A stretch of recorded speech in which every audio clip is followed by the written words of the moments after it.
Today, gifts are a big part of our Christmas celebration, and some may wonder if the heart of Christmas and the original gift of heaven have been lost in all that Christmas has become.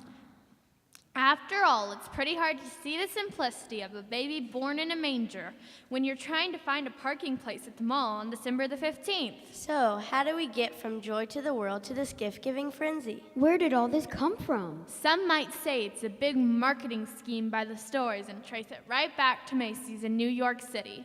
But the giving of gifts on Christmas has been around for a long time, and only in recent years has the term Black Friday meant a sale on a 60-inch flat screen. In the 4th century, in the country of Turkey, there was a Christian bishop known for his generosity to those less fortunate than himself. His name was Saint Nicholas, and he would give homemade foods and sweets, oranges, and even socks and other useful things to the people of his town. Sometimes he would give his gifts in the middle of the night by dropping shoes and other items down the chimneys of his neighbors. Talk about a secret Santa.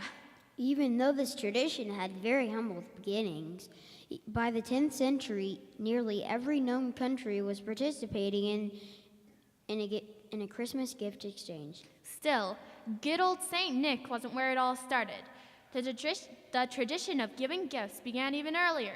It was started in response to another example of Christmas giving. The custom of giving and receiving gifts at Christmas is to remind us of the ones given directly to Jesus by the Magi, better known as the wise men or three kings. Scripture tells us that the Magi from the east followed the star and rose and went ahead of them until it stopped over the place where the child was. When they saw the star, they were overjoyed. On coming to the house, they saw the child with his mother Mary, and they bowed down and worshipped him. They then opened their treasures and presented him with gifts of gold, frankincense, and myrrh.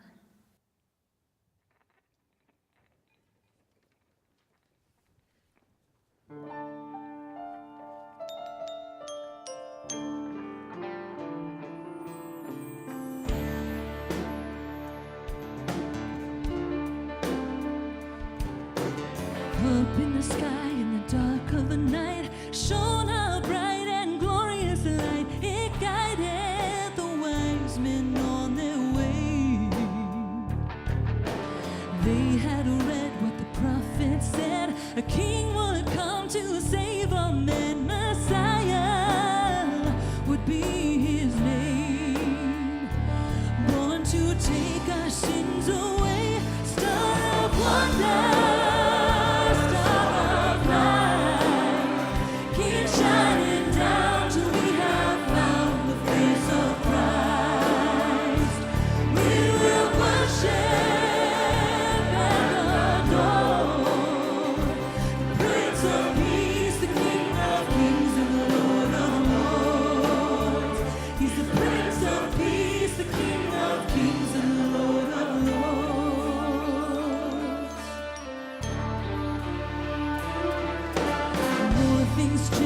the more they're the same. We still need his light and we still need grace to lead.